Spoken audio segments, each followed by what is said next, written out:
చూస్తున్నాం. వినియోగదారులకి కేంద్రం ఒక బిగ్ షాక్ ఇచ్చింది. కమర్షియల్ గ్యాస్ ధరని చాలా భారీగా పెంచేసింది. 19 కేజీల కమర్షియల్ సిలిండర్ పైన 993 రూపాయలను పెంచేసింది. ఇక ఈ రేట్లతో హైదరాబాద్లో కమర్షియల్ గ్యాస్ సిలిండర్ ధర 3,315 రూపాయలు అవుతోంది. ఇరాన్ ఇజ్రాయెల్ యుద్ధం తర్వాత 3 సార్లు గ్యాస్ ధరలు పెరిగాయి. మార్చిలో 144 రూపాయలు, ఏప్రిల్లో 195 రూపాయలు, ఇప్పుడు ఒకేసారిగా 993 రూపాయలు.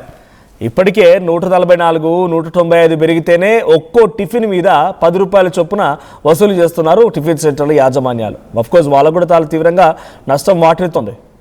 కానీ పెరిగిన ధరల్ని మళ్ళీ తగ్గిస్తారా? తగ్గించరు, అలాగే ఉంచేస్తారు. ఇప్పుడు ఒక్కో టిఫిన్ సెంటర్ పైన అధిక భారం పడుతుందని చెప్పి వాళ్ళు టిఫిన్ పైన 10 రూపాయలు పెంచిన వాళ్ళు రేపటి రోజు తగ్గించకపోగా అప్పుడే 10 రూపాయలు పెంచారంటే ఇప్పుడు 990 రూపాయలు అయింది ఒక కమర్షియల్ సిలిండర్ ధర. అంటే వాళ్ళ అమాంతంగా ఒక్క టిఫిన్ తినాలంటే 100 రూపాయలు కావచ్చు. ఒక్క టిఫిన్ తినాలంటే ఇప్పుడు డైరెక్ట్గా 100 రూపీస్ వసూలు చేసే అవకాశం కూడా ఉంది. ధరల పెరుగుదలతో రెస్టారెంట్లు, హోటళ్ళు చాలా పెద్ద మొత్తంలో ఆందోళన వ్యక్తం చేస్తున్నాయి. సిలిండర్ రేట్ల పెరుగుదలతో ధరలు రెస్టారెంట్లో, హోటల్లో కూడా పెరిగే అవకాశం ఉంది. డొమెస్టిక్ సిలిండర్ ధరలో కూడా మార్పు లేదు అని కేంద్రం ప్రకటించింది. ఇక డొమెస్టిక్ సిలిండర్లో మార్పు లేదు, కానీ కమర్షియల్లో మాత్రం పక్కాగా చేంజ్ ఉన్నాయి.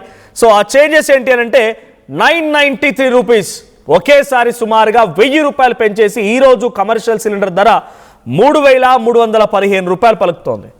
దీనివల్ల మీరు ఇంట్లో చేసుకుంటే మాకేం లాభం నష్టం అనుకుంటే ప్రతిదీ కూడా బయట నుంచి, అఫ్కోర్స్ ఏదైనా ఓ పెరుగు ప్యాకెటే కావాలనుకోండి, సో బయట మంచిగా వాటిని మరిగించి ఆ పాలని పెరుగుగా చేయడానికి పాలను మరిగించాలా, అప్పుడు సిలిండర్ కావాలా వద్దా? సో బయట నుంచి కొనుగోలు చేసే పెరుగు ప్యాకెట్ ధర కూడా పెరగబోతుంది. అంటే బయట కమర్షియల్గా వచ్చేటువంటి పెరుగు ప్యాకెట్లు కాదు, ఎక్కడైనా రీటైల్గా డైరీ దగ్గర వెళ్ళాలనుకుంటే అది కూడా ఎఫెక్టే. ఇంకా ఇది ఒకటే కాదు, చాలా పెద్ద మొత్తంలో నిన్నటి వరకు ఎవరైతే వీకెండ్స్ వచ్చాయో it's a biggest shocking news. ఈ రోజు నుంచి 3 రోజుల పాటుగా ఇట్స్ ఎ లాంగ్ వీకెండ్. ఈరోజు May 1, రేపు సాటర్డే, ఎల్లుండి సండే. ఈ 3 రోజుల పాటుగా పబ్బులు, గబ్బులు అని తిరిగే వాళ్ళందరికీ కూడా ఒక బిగ్గెస్ట్ షాక్ అని చెప్పాలి. బిర్యానీలు ఉండవు, బ్రేక్ఫాస్ట్లు ఉండవు, బయటికి వెళ్ళి ఏం తిందామన్నా కూడా మీరు ఇన్ని రోజుల వరకు ఒక 1000 రూపాయలు అంచనా వేసుకొని బయటికి వెళ్తే ఇప్పుడు సుమారుగా 4-5 వేలు కాబోతున్నాయి. బికాస్ ధరలు పెంచబోతున్నారు ఆ స్థాయిలోనే. మా ప్రతినిధి మధు జాయిన్ అవుతారు నాతో పాటుగా. మధు, సో ఈ స్థాయిలో పెరిగిపోయింది. బహుశా కమర్షియల్ సిలిండర్ ధర ఈ స్థాయిలో పెరగడం హిస్టరీలోనే ఫర్ ద ఫస్ట్ టైం అనుకుంటా. ఈ స్థాయిలో పెరిగిపోవడం అఫీషియల్గా 3,300 రూపాయల పైచిలకు పలుకుతోంది. సో ఈ స్థాయిలో సిలిండర్ ధరలు పెరిగిన తర్వాత నాకు తెలిసి హోటళ్ళు, టిఫిన్లు తెరవాలంటేనే ఆందోళన వ్యక్తం చేసే పరిస్థితి. ఒకవేళ తెరిచినా కూడా అమాంతంగా వాటి ధర 100 రూపాయల వరకు వెళ్ళినా ఆశ్చర్యపోకుండా అదనంగా. సో ఎలా ఉండబోతోంది దీనిపైన కమర్షియల్ సిలిండర్ ధర వాడకాలు చేసేటువంటి రెస్టారెంట్ల రియాక్షన్ ఏంటి? ఎగ్జాక్ట్లీ, నిజంగానే నరేంద్ర మోదీ ప్రధాని గతంలోనే చెప్పారు, కరోనా తర్వాత అత్యంత క్లిష్ట పరిస్థితులు ప్రపంచం ఎదుర్కోబోతా ఉంది, దాన్ని ఫేస్ చేయడానికి భారత్ తర్వాత రాష్ట్రాలన్నీ కూడా సిద్ధంగా ఉండాలనేటువంటి స్టేట్మెంట్ చేశారు ముఖ్యమంత్రికి సంబంధించినటువంటి వీడియో కాన్ఫరెన్స్ కి సంబంధించిన సమావేశంలో. సో ఆ పరిస్థితులు ఇప్పుడు మెల్లగా రిఫ్లెక్ట్ అవుతున్నట్టుగా కనిపిస్తా ఉంది. ఆల్రెడీ కమర్షియల్ ధరలు పెరగడంతో, దానికి సంబంధించిన షార్టేజ్ ఉండడంతో హోటల్స్ మూతపడ్డాయి. హైదరాబాద్ లో చాలా హోటల్స్ లో ఈ హోటల్ తిరిగి కమర్షియల్ సిలిండర్ అందుబాటులోకి వచ్చిన తర్వాత తిరిగి తెరుస్తామనేటువంటి చాలా హోటల్స్ ఆల్రెడీ ఇప్పుడే బయట బోర్డ్స్ పెట్టేశాయి. అందులో పనిచేస్తున్న సిబ్బంది ఉద్యోగాలు పోయాయి. తర్వాత ఈ రేట్ల వల్ల వాళ్ళు కొంతమంది ఖాళీ చేసి వెళ్ళిపోతా ఉన్నటువంటి పరిస్థితి ఉంది. ఆ ఎఫెక్ట్ ఇంకా పడే పరిస్థితి ఉంది. కేవలం ఈ చిన్న స్థాయి హోటలే కాదు, పెద్ద హోటల్లో కూడా పడిపోయింది. మనం ఆల్రెడీ హోటల్స్కి వెళ్ళి ఇడ్లీ, దోశ, ఏదైనా ఇంకా వడ, ఇంకా ఏదైనా టిఫిన్స్ చేద్దామంటే దానిపైన 5 రూపీస్ 10 రూపీస్ ఎక్స్ట్రా అనేటువంటిది, అంటే ఉన్న రేటు మీద 10 రూపీస్ ఎక్స్ట్రా వసూలు చేస్తా ఉన్నారు. అది కమర్షియల్ ధర పెరిగినటువంటి సిచ్యువేషన్ లో ఇప్పుడు ఇరాన్ తర్వాత ఇజ్రాయెల్, అమెరికా యుద్ధానికి సంబంధించి మరింత రేట్లు పెరిగినటువంటి పరిస్థితి. కమర్షియల్ ఇప్పటికే బ్లాక్ లో దందా చేస్తా ఉన్నారు. దీనికి సంబంధించి ఆల్రెడీ ఇప్పుడు రేటు 3,315 రూపాయలకు చేరుకోవడం అనేటువంటిది కాస్త తీవ్రమైనటువంటి భారం కమర్షియల్ గ్యాస్ సిలిండర్ అనేటువంటిది. బయట అంతా కూడా బయట కుకింగ్ కి సంబంధించినటువంటి హోటల్స్ కి సంబంధించి ఈ స్విగ్గీ, జొమాటో డెలివరీ సప్లై చేసినటువంటి అన్ని హోటల్స్ కూడా కమర్షియల్ సిలిండర్ నే ఉపయోగిస్తా ఉన్నారు. వాళ్ళందరి పైన కూడా తీవ్ర భారం పడే అవకాశం ఉంది. కొన్ని పెద్ద హోటల్స్ మాత్రం, కాస్త స్పేషియస్ గా ఉన్నటువంటి హోటల్స్ మాత్రం వాళ్ళు ఈ కట్టెలు తెప్పించుకునే ప్రయత్నం చేస్తా ఉన్నారు. టింబర్ డిపోలతో వాళ్ళు డైరెక్ట్ గా కాంటాక్ట్ అవుతా ఉన్నారు, కట్టెలు తెప్పించుకుంటున్నారు. కట్టెలు మండించి వంట చేసేటువంటి పరిస్థితి లేని హోటల్స్ మాత్రం ఈ సిలిండర్స్ పైన ఆధారపడతా ఉన్నాయి. అది రేటు పెరగడంతో వాళ్ళు హోటల్స్ మూసేసే పరిస్థితి. సో ఈరోజు ఈ రేటుతో బయట హోటల్లో తినాలంటే కూడా అందరికి జేబుకు చిల్లుబడే సిచ్యువేషన్ ఉంటుంది. జనాలంతా కూడా ఇంట్లో ప్రిపరేషన్ చేసుకునేటువంటి పరిస్థితి. అంటే రోజువారీగా బయటికి వెళ్ళి బయట తింటూ పనుల నిమిత్తం బయటకు వెళ్ళేవారు కూడా ఇంట్లోనే తిని వెళ్లాల్సినటువంటి సిచ్యువేషన్ ఏర్పడింది. సో ఇది ఇంకా కొన్ని రోజులు కొనసాగేటువంటి అవకాశం కనిపిస్తా ఉంది. ప్రస్తుతం రేటు పెరుగుతా పోతుంది. కమర్షియల్ సిలిండర్ పెరిగిన డొమెస్టిక్ సిలిండర్ మాత్రం స్థిరంగానే ఉన్నట్టుగా చాలా స్పష్టంగా కంపారిటివ్లీ వేరే స్టేట్స్ తో కంపేర్ చేస్తే తెలుగు స్టేట్స్ లో మోస్ట్లీ హైదరాబాద్ లాంటి మహానగరంలో మెట్రోపాలిటన్ సిటీలో ఫుడ్ బిజినెస్ అత్యద్భుతమైనటువంటి ఒక సక్సెస్ఫుల్ బిజినెస్ హైదరాబాద్ లో. రెస్టారెంట్స్ కానీ హోటల్స్ కానీ చిన్న చిన్న టీ కొట్ల దగ్గర నుంచి మొదలుకుంటే బడా రెస్టారెంట్ల వరకు కూడా అద్భుతంగా బిజినెస్ అవుతూ ఉంటుంది. సో అంతటి స్థాయిలో విదేశీ పర్యాటకులు రావడం కానీ, లేకపోతే బిజినెస్ క్లాసెస్ వారు కానివ్వండి, లేకపోతే ఐటీ ఎంప్లాయీస్ కానీ, ప్రతి ఉద్యోగి కూడా అటువంటి హోటల్స్ పైన కొన్ని సందర్భాలు ఆధారపడి వాటి నుంచి పర్చేస్ చేయడం తినలాంటివి జరుగుతూ ఉంటుంది.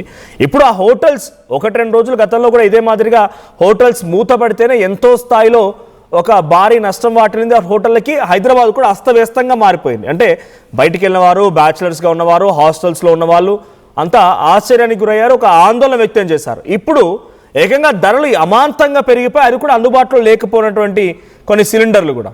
సో ఏంటి సిచ్యువేషన్? వీటితో గవర్నమెంట్ ఏ రకంగా వారికి కొంచెం సపోర్ట్ ఇవ్వబోతోంది, లేకపోతే ఇటువైపు నుంచి రెస్టారెంట్లు, హోటళ్ళు, హాస్టల్స్ రియాక్షన్స్ ఏంటి? ముఖ్యంగా హాస్టల్స్ వరకు తీసుకుంటే విద్యార్థులకి వాళ్ళ ఏ రకంగా సప్లై చేయబోతున్నారు ఫుడ్ని? మరి నిజంగానే హాస్టల్స్ ఉన్నాయి, పీజీ సంబంధించినటువంటివి, తర్వాత ఉమెన్స్ హాస్టల్స్ ఉన్నాయి, తర్వాత కోవిడ్ హాస్టల్స్ ఉన్నాయి, వీటితో పాటు రెసిడెన్షియల్ హాస్టల్స్ ఉన్నాయి. చదువుతో పాటు ఆల్రెడీ హాస్టల్స్ పిల్లలు అక్కడే ఉంచి ఇప్పుడు శ్రీ చైతన్య లాంటి ఇంకా కొన్ని కార్పొరేట్ కాలేజీలు అక్కడే హాస్టల్స్, వాటిపైన కూడా భారం పడేటువంటి అవకాశం ఉంది.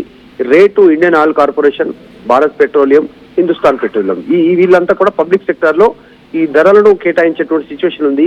మరి దీంతో రేట్లు పెరిగినటువంటి పరిస్థితి. ఇది తీవ్రంగా ప్రభావం ఇందాక మాట్లాడుకుంటాం హైదరాబాద్ లో ఉన్నటువంటి హాస్టల్స్, తర్వాత ఇంకా కొన్ని సంబంధించినటువంటి హోటల్స్, వీటిపైన హోటల్స్, రెస్టారెంట్లు, చిన్న చిన్న వ్యాపారాలు చేసే వాళ్ళు, రోజువారీగా క్యాటరింగ్ చేసేటువంటి వాళ్ళు కానీ, తర్వాత వీటన్నిటిపైన పెద్ద ఎత్తున భారం పడేటువంటి అవకాశం ఉంది. ముఖ్యంగా ఆన్లైన్ ఫుడ్ వ్యవస్థ ఏదైతే ఫుడ్ ధరలు కూడా పెరగనున్నాయి కాబట్టి ఇది ఒక్కటే కాకుండా పెట్రోలు, డీజిల్ వీటిపైన కూడా త్వరలో పెరుగుతాయనే చర్చ ఉంది. కాబట్టి ఇవంతా కూడా పెరిగే అవకాశం ఉంది, తీవ్ర ప్రభావం పడే అవకాశం ఉంది. రెస్టారెంట్ బిల్లులు పెరిగేటువంటి అవకాశం ఉంది. ఇప్పటివరకు నార్మల్ గా ఉన్న కొన్ని రెస్టారెంట్స్ ఈ ధరతో అమాంతం రేట్లు పెంచే అవకాశం ఉంది. ఇప్పుడు బిర్యానీ దాదాపు హైదరాబాద్ లో నార్మల్ వ్యక్తి తినాలనుకుంటే 250 నుంచి 300 రూపాయల వరకు, అంటే క్వాలిటీ 300 వరకు ఉన్నటువంటి బిర్యానీ ఒక్కసారిగా 500కి పెరిగినా ఆశ్చర్యపోవాల్సిన అవసరం లేదు. సో ఈ రేటు పెరిగే అవకాశం ఉంది. చాయ్ లవర్స్ ఎవరైతే ఉన్నారో 10 నుంచి 15 రూపాయలకు చాయ్, సింగిల్ చాయ్ లభించే చాయ్ 25-30 రూపాయలకు చాయ్ లభించే అవకాశం ఉంది. సో ప్రతి రంగంలో ప్రతి చిన్న అంశం పైన కూడా ఎఫెక్ట్ పడేటువంటి అవకాశం ఉంది. నెక్స్ట్ రవాణా రంగం మీద కూడా ఎఫెక్ట్ పడే అవకాశం ఉంది. సిఎన్జి, ఎల్పిజి మీద ఆధారపడి అనేక వాహనాలు నడుస్తా ఉన్నటువంటి పరిస్థితి, వాటిపైన తీవ్ర ప్రభావం ట్రాన్స్పోర్టేషన్ మీద, ఈ పబ్లిక్ ట్రాన్స్పోర్టేషన్ మీద కానీ, కమర్షియల్ ట్రాన్స్పోర్టేషన్ మీద కూడా తీవ్ర ప్రభావం పడే అవకాశం ఉంది. ఈ ఎఫెక్ట్ కాస్త లాంగ్ ప్రాసెస్ లో కొంచెం సుదీర్ఘంగానే ఉండే సిచ్యువేషన్ ఉంది. దీన్ని రాష్ట్రాలు ఎట్లా ఫేస్ చేస్తాయి, కేంద్రాలు ఎట్లా సహకరిస్తాయి అనేటువంటి చూడాలి. ఎందుకంటే ప్రపంచంలో మన దేశం 2వ అత్యంత ప్రపంచ జనాభా కలిగినటువంటి పరిస్థితి, అత్యంత ఎక్కువ జనాభాగా చైనా తర్వాత. చైనాను బీట్ చేయబోతున్నారు. 140 కోట్ల మంది జనాభాతో తొనికిసలాడుతున్నటువంటి భారత్ కి ఎల్పిజి, సిఎన్జి, పెట్రోల్, డీజిల్, ఈ క్రూడ్ ఆయిల్ అనేటువంటి దానిపైన పెద్ద ఎత్తున ఆధారపడ్డాం. సో మారాల్సినటువంటి అవసరం ఉంది. ప్రజలు, ప్రభుత్వాలు అన్ని కూడా దీన్ని ఎట్లా ఫేస్ చేస్తాయో చూడాలి. Thank you Madhu. సో కేంద్రం అమాంతంగా కమర్షియల్ సిలిండర్ ధరల్ని పెంచేసింది. 993 రూపాయలు ఈరోజు ఒక్కరోజే పెంచడంతో ఆ ఫైనల్ ధర 3300 పైచీలకు నమోదైంది. హోటళ్ళు, రెస్టారెంట్లు, హాస్టల్ అన్నీ కూడా ఒక్కసారిగా తల్లు పట్టుకునే పరిస్థితి. రెస్టారెంట్ బిజినెస్ నడవు, హోటల్స్ నడవు, హాస్టల్స్లో కూడా పిల్లలకి, విద్యార్థులకి లేదా పీజీస్లో ఉన్నటువంటి ఉద్యోగస్తులకి వాళ్ళకి ఫుడ్ సప్లై చేయాలన్నా కూడా కొంత కష్టమే.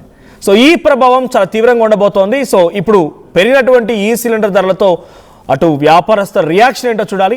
సో మీ అభిప్రాయం ఏంటి? ఈ స్థాయిలో గ్యాస్ ధరలు పెరిగాయి అన్నప్పుడు పెట్రోల్, డీజిల్ ధరలు కూడా పెరిగే అవకాశం కూడా ఉంది. సో అంటే ఒక రకమైనటువంటి ఇన్ఫ్లేషన్కి ఇది కారణమవుతోంది. సో 10 రూపాయలు ఈ వరకే ఆల్రెడీ టిఫిన్ల పైన పెంచినటువంటి ఆ టిఫిన్ సెంటర్లు బిర్యానీస్ పైన ఏకంగా ఇందాక ప్రతినిధి మధు చెప్తున్నట్టుగా 100 రూపాయల బిర్యానీ కాస్త 500 పైన కూడా ఆశ్చర్యపోకుండా అటువంటి సిలిండర్ ధరలు పెరిగిపోయాయి. చూద్దాం మరి ఏం జరుగుతుందో. సో మీ అభిప్రాయం ఏంటి? లాంగ్ వీకెండ్ వచ్చింది ఆల్రెడీ. మే 1 ఈరోజు సాటర్డే అండ్ సండే కూడా ఉంది, కలిసి వచ్చింది కదా. పబ్బులు గబ్బులు అని తిరుగుదామన్న వారికి అందరూ కూడా జనరల్గా 1000 రూపీస్ ఖర్చు చేయాల్సి వస్తే ఇప్పుడు ఏకంగా 5000 ఖర్చు చేయాల్సిన పరిస్థితి. అటువంటి స్థాయిలో కేంద్రం గ్యాస్ సిలిండర్ ధరలు పెంచేసింది. సో మీ అభిప్రాయం ఏంటి? కామెంట్ చేయండి.